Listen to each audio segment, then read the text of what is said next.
Hey everybody, welcome back. My name is Abby with Fitness is Medicine, and today I'm going to lead you through some exercises with little dumbbells.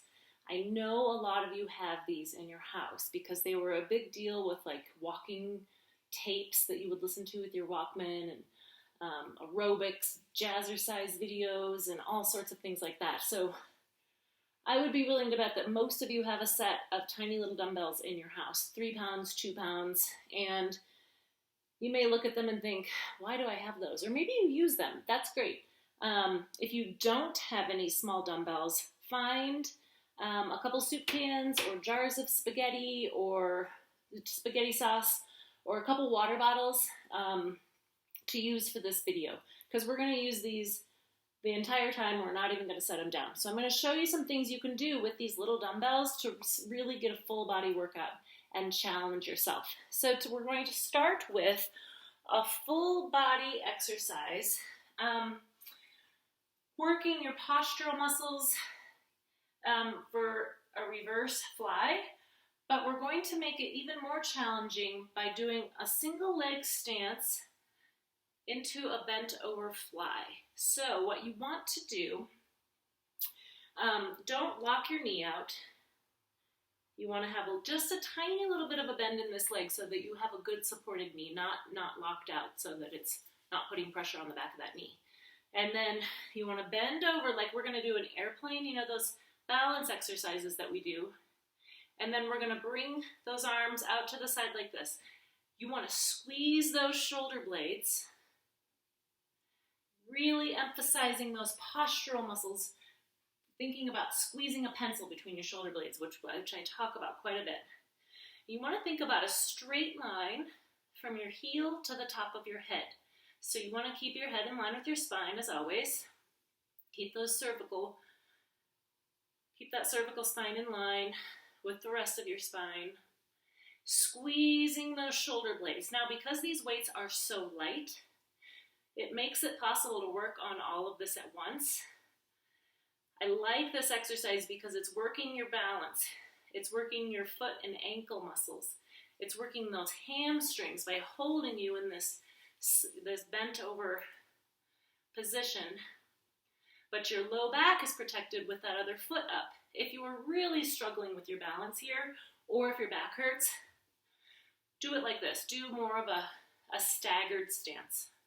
But really think about the reverse fly, squeezing those shoulder blades, not lifting straight up like this. That's a different exercise. So we're working the backs of those shoulders and those postural muscles really slowly. Okay, great. The next time you go through these, do it on your left foot or your opposite foot, whichever foot you were not standing on this time. Okay, then I'm going to have you sit down on a ball if you have one. If you don't have a ball, just sit in a chair. But I like this. We're going to do just some wrist exercises. So hanging on to those dumbbells. And I want you to let your wrists go all the way down like this. And then we're going to curl up. So we're doing little forearm exercises. So this helps with grip strength. Think opening jars and bottles and using that can opener. You can get a little more range of motion if you let the weight kind of go down more into your fingers. And again, this isn't much weight, but you don't really want to do this one with a lot of weight. This is a good one for just a little bit of weight, getting that range of motion in your wrists. If you have any arthritis in your hands and wrists, this is a good way to get some blood flow to that area and get them loosened up. But this is a great forearm exercise for grip strength, and also holding onto those weights like this helps that as well. So we'll do about 10 in a row here of those wrist curls, and then we'll stand up again. Okay, now we're going to do shoulder raises, shoulder lateral raises with these light weights. So what I want you to do, because they're so light, we're going to also challenge your balance. We'll do a tandem stance here again. That's something a little different. And then we're going to raise up to about shoulder height. Hold your arms for about 3 to 5 seconds, and then slowly lower down. So we're going to challenge those arm muscles, those shoulder muscles, to hold that weight. Remember, we're challenging yourself to use those dumbbells that are sitting, maybe in the back of your closet, or who knows, maybe in your filing cabinet, maybe. Mine were under my weight rack. I don't ever use these. So holding that for about 3 seconds. And even though this is a really light weight, it's really challenging and firing those deltoid muscles, holding those weights in place. And we'll try 5, and then let's just switch which foot you have in front. So before you start this, really set those shoulder blades back, working on good posture while you're doing this. As you do balance, when you do an unstable base of support, you're also working your abdominal muscles in order to help stabilize you. So we're calling in more muscles by adding an unstable base of support. Now, I don't know really how many I've done. It's got to be close to 10. My arms are starting to burn. 8, we'll call that 8, 9. And that slowly coming down, that eccentric contraction really makes those muscles work hard. Okay, now we're going to sit back down on that ball, or your chair, whatever you happen to have, and we're going to do wrist extension. So, letting your hands flex all the way forward like this, and then pulling up like this. So we're going to do extension, working those forearm muscles, working that wrist flexibility. And again, go nice and slowly. This is actually pretty challenging, and you may notice that you have a little bit of less range of motion in your wrist than you thought. And so you can do some wrist stretches, which I'll show you at the end of this one, to help with that wrist and finger and hand range of motion. And even just doing the stretches is good if you do have any arthritis in your hands. Getting as full range of motion here as you can. So letting this go all the way down. As you can see, I've got my wrists pointed down and then curling them up as far as I can.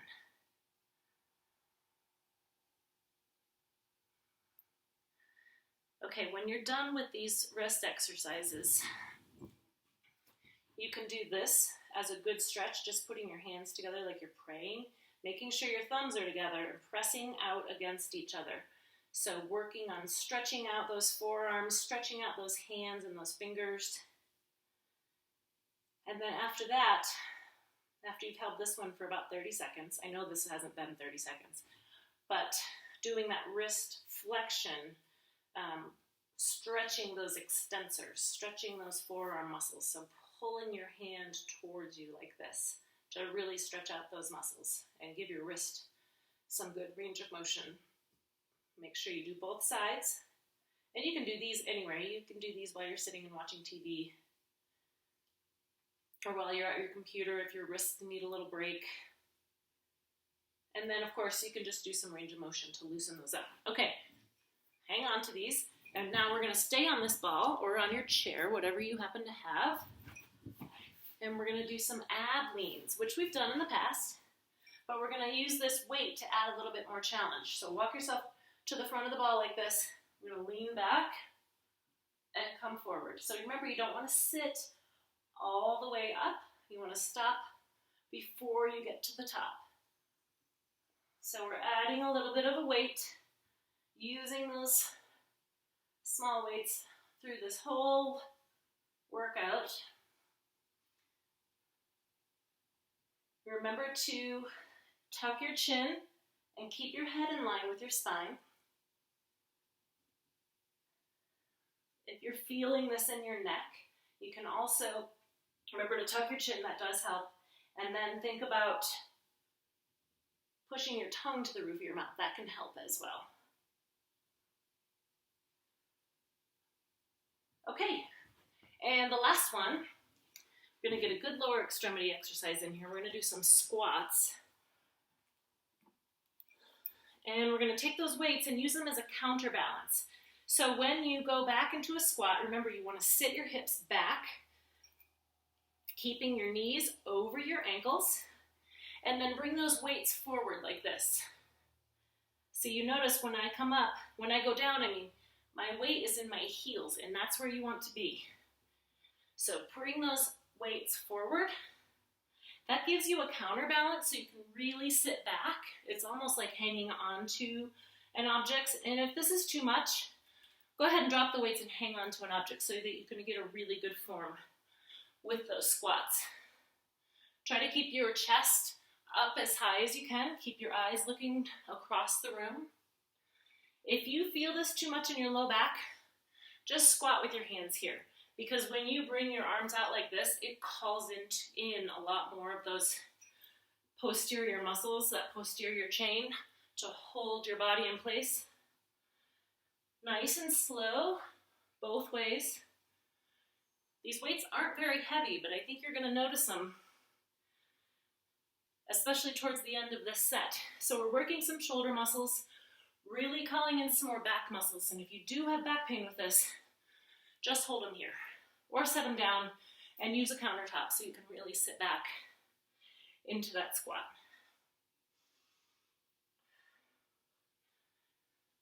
Okay, great, that's all of them. I'm gonna go through them one more time with you, just to make sure that you're really, especially with this first one, with the single leg stance into the reverse fly. Really keep those abs engaged. Remember, you want not really a bend in your knee, but you don't want to lock that knee out.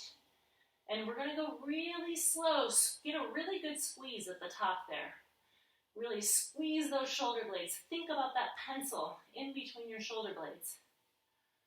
Keeping your head in line, your chin tucked. Keep breathing. Remember, if you're having a really hard time with this, with your balance, or if your low back is hurting, just set your foot down like this. But really get that squeeze with that reverse fly. We're really working those postural muscles.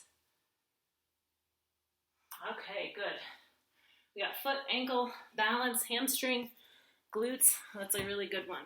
Okay, now we're going to sit down and do that wrist flexion again.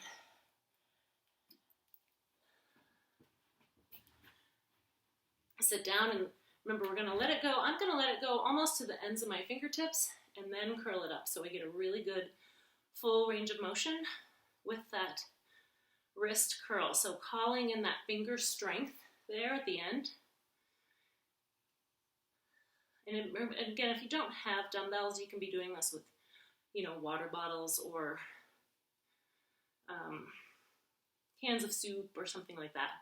You won't be able to get the grip on it like these. Another thing I really like about these small weights is the rubber on them is really grippy, so it's easy to do these types of things with them. Getting a good flexion here, working on that grip strength, and just hand strength in general. I know that gets to be hard as we get older, our loss of hand strength. Okay, now we'll come back up, do some shoulder raises, lateral raises, and we're going to do those in a tandem stance. So putting one foot right in front of the other, challenging that balance during this. I'm not going to say this exercise isn't as challenging. It is, because we're doing it a little bit differently. So I want to show you that no matter what you have around your house, you can get a good workout in. So we're holding this for a good 3 seconds and then lowering it. Working on those shoulder muscles, those postural muscles. If you hold your shoulders in a good position before you start this, you're also working on those good postural muscles. And also stop at the top here. Stop when they're about shoulder height. We don't need to go up here. We don't want to get any impingement. If you do have any shoulder pain with these, I'm going to switch my tandem stance here. You can bring them forward like this, kind of more out of the diagonal, or even like this, like you're lifting a can instead of sideways like this. Anywhere along that continuum is fine. Just hold it for like 3 seconds at the top and bring it down. Just right below the top, right at shoulder height and down. Okay, now we're going to sit back down on that ball and do some wrist extension. Again, working on that wrist strength. I know a lot of people kind of complain about their hand and wrist strength. So this is a really good way to isolate those muscles and work on that. Only your wrist should be moving, not your elbows and your shoulders. Your elbows and your shoulders are out of it. Take the bigger muscles out. We're really working on those small muscles in your hands and wrist.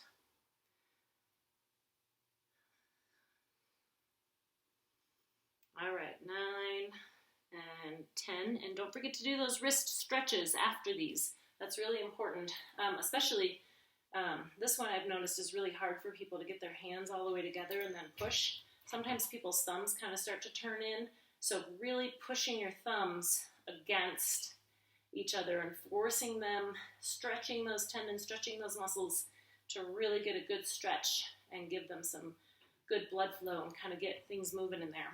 Okay, now we're going to stay on this ball, remember, and do some ab leans.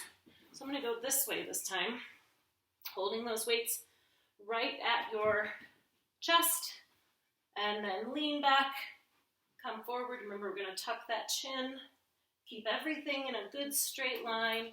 Stop before you get all the way to the top. If you're doing this on a chair, just lean back to where you almost touch the chair and then come up. And if you do these slowly, I think they're going to be a good challenge, especially if you end up needing to do a few more. That's okay. You could do 15, 20, if you feel like you need a little more challenge. I don't really feel like you should be taking the weight above your head for these, which is a good way to challenge it. And you can try it if you want, but it adds more to your low back as well. So keeping them right here adds more weight and more challenge, and you can go really slowly and really focus on those abdominal muscles. Okay, good. Okay, and the last one we're going to do is that squat with our arms out to the front. So, oops. Sitting back, you want to sit your hips back. Always envision sticking your hips towards the back of the room. So, sitting back, pushing those arms out front, and coming up. I'm going to do it this way. Sit back, push those arms out front. Remember, if this is too much and you're losing your balance, do it somewhere where you can just hang on. Forget about the weights. Or just hold your weights here at your chest. What I like about putting them out front is it gives you that counterbalance so you can really sit back. If this is too much for your knees, you can do a smaller range of motion. And you can also not put the weights out quite so far. You can put them out part way instead of all the way.